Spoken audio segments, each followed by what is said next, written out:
Welcome to another John Gardina classroom session. This is going to be very focused today. The title is called The Awakening, and there's three things that we're going to talk about today. It is your time, your professional development, and your habits. So before we get started, listen, if you like the show, I'm going to ask you to do one thing. Just share it with one person, whether it's this episode or your favorite episode.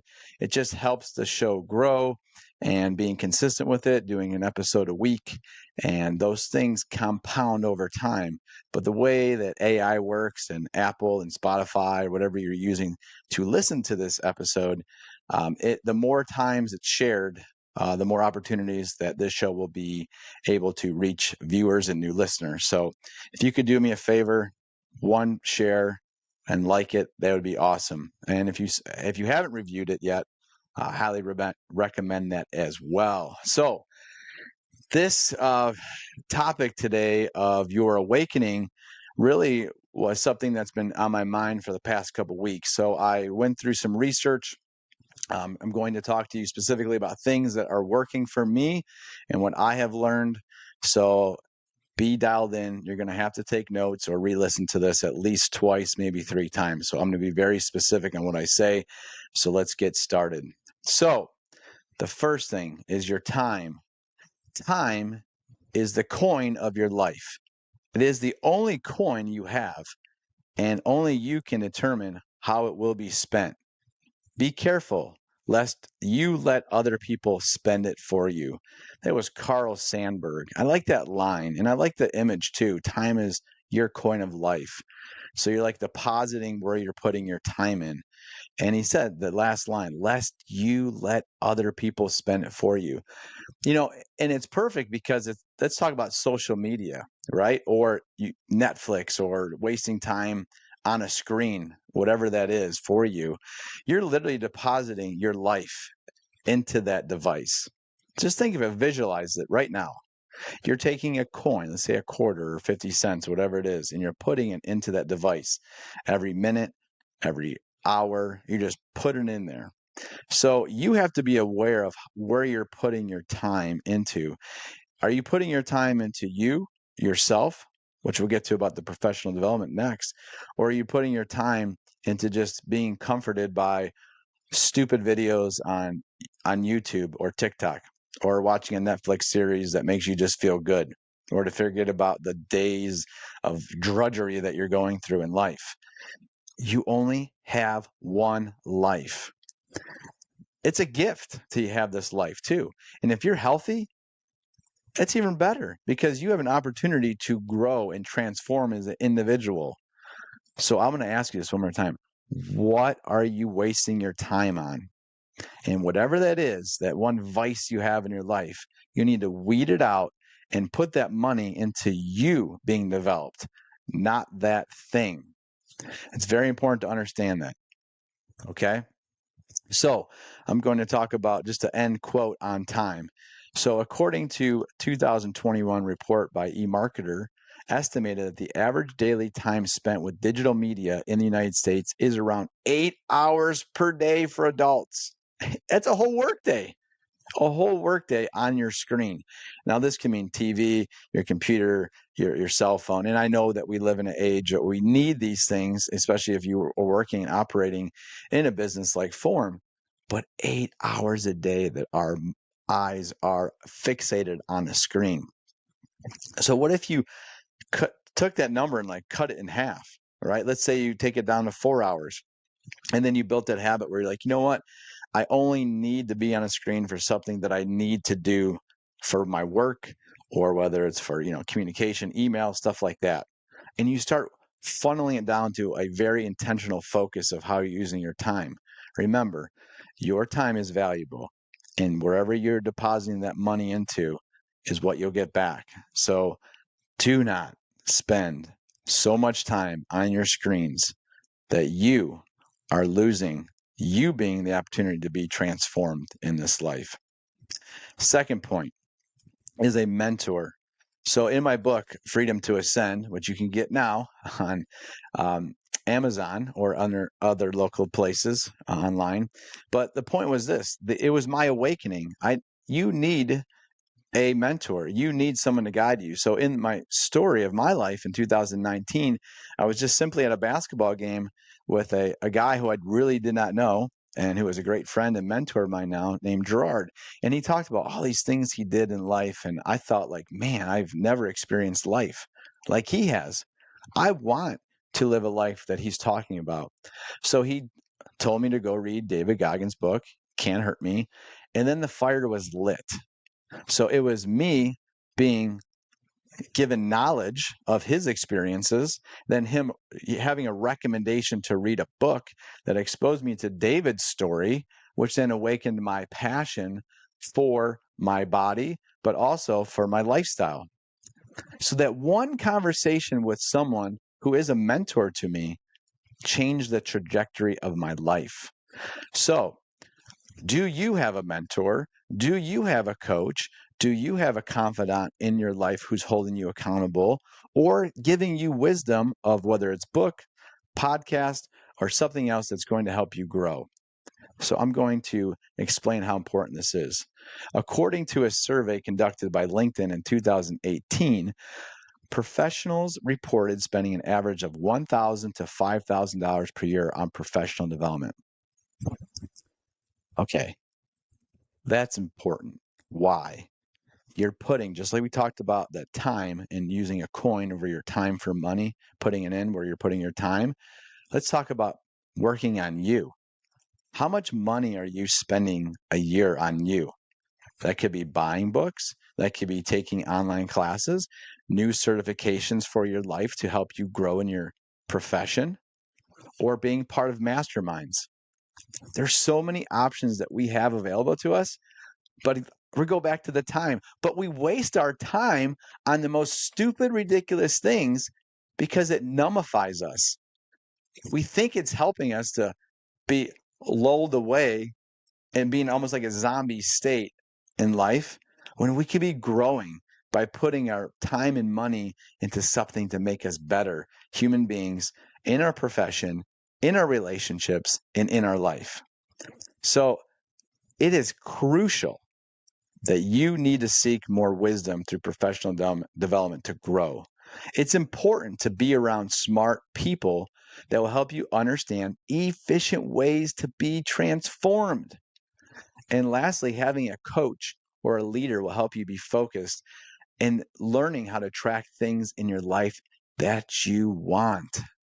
It's so important to understand this concept. So, my third point is habits. A study published in the Journal of Clinical Psychology in 2014 found that only 8% of people were successful in achieving their New Year's resolutions. I may think that's even high. I know it was back in 2014. So let's talk about habits. So I'm going to go back to the story with Gerard. After reading Can't Hurt Me, what happened was I learned the habits that David Goggins had. And then I started to map out my own journey, which was it began with running. And before running, actually, in 2015, it began with waking up each day in prayer. So there's 3 habits that I'm going to challenge you to do today. And they're in 3 areas. It's your mind, it's your body, and it's your spirit. So you need to write down one habit that you're going to do in each one of those spheres. So here's an example. For my mind, I'm going to take and read 1 book per month. That's what I do. This is my habit. 1 book per month, minimum. Maybe it's 1 high quality podcast for growth per day. That's another one of my habits. So you can have this free knowledge. You don't have to buy the book. You can go to the library. You don't have to go buy or subscribe to somebody. I recommend that if you really value who they are. But it's free. All these podcasts are free. So gain knowledge for your mind, grow and be transformed by the renewing of your mind, Romans 12:2. The second, the body. If you feel good with physically, I feel the best in my life since I probably have been since college. because I work on my body, what I eat, how I work out, how I run, how I bike. All these things are very mapped out on my habits per day. So my habit is 40 minutes of exercise per day, and whatever that looks like. I had to just explain that. Those are different areas for my cardiovascular, for my muscular structure, my bones, all that. Very important. And guess what happens? When you're around people who look fit, 9 times out of 10, their attitude is good. They speak to you in a very positive manner. Then let's do the flip side now. Let's talk to someone who's fat, overweight, and a slob. I'm just calling it what it is. Unless they have a health condition, let's just call it what it is, of poor habits. Bad eating habit, no workout schedule, no cardiovascular schedule, and they're probably have other bad habits of, let's say excessive caffeine, nicotine, stuff like that. When you talk to those individuals, they're probably unhappy. They're probably talking about politics. They're probably talking about negative crap in life because guess what? They feel like crap. And as a result, all they're going to spew out of their mouth verbally is crap. There is a direct correlation. If you feel good, you look good, hopefully you're talking good and you're positive. On the opposite, it's just sludge spewing out of your mouth all day long because you're fat, unhappy, and not moving forward in the transformation for your body that you need to be. So it's a challenge for you, for your body. Work on it. And last thing, your spirit. If you feel like you're depressed, you're lost, have anxiety, okay, then you have probably not a strong relationship with God. So my habit is every morning, afternoon, and night is prayer. That's from Daniel, where I got that from, 3 prayers a day. And why is it important to be obedient to prayer? If I rise with gratitude, and I've been very emotionally attached to God and the Holy Spirit in Christ, where I'm very emotional, and I know when my emotions are high, that I know the Holy Spirit is really inside of me. So if you're not experiencing any of that, you need to go deeper in prayer, which means reading the word, which you can use, which I use in the morning is YouVersion. And there's plans that you can be with your friends too, which I highly recommend. That's a habit I would pick up. So why aren't you trying to be connected through that relationship with your creator? And those of you who aren't Christians, I'm going to ask you this question. Who besides people in your life can you truly attain to in a spiritual experience where you have somebody, not even not a person, a spiritual being who created you for a purpose? And with that gift of life that was breathed into you, you have an opportunity to do great things on this earth. And without understanding the why of your existence here, it's hard for you to help and support others along your journey. I'm going to repeat this one more time. You only have one life to live in the physical presence of your body. One. That's it. It's over.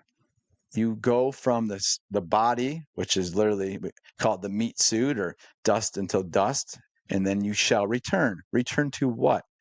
Well, my hope is it's heaven for you. My hope is heaven for you. But if you don't have a relationship with God, that means that you do not honor him in saying that I believe you created me and I believe that your son died for me. That's so important. That's so important. You'll have this clarity. And God is love. So if you have hate, depression, anxiety every single day within your heart and your soul, I bet your relationship with God is probably not healthy. But if you understand the agape love that God has in creating us, and he wants to bless you, and the more he blesses you, it happens, the blessings come with the obedience to reading the word and being transformed in your mind, body, and spirit, and then living out his will for you by the gifts and talents he's given you. It's very clear. And I had to learn this. It's taken me almost 40 years to really clearly understand this. So I'll end here. 3 things to have your awakening. Know where you're spending your time. Start seeking professional development and wisdom.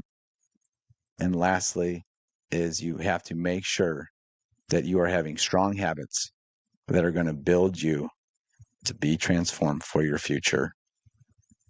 God bless you. I love you. And please share this message with one person that you love. This class is dismissed.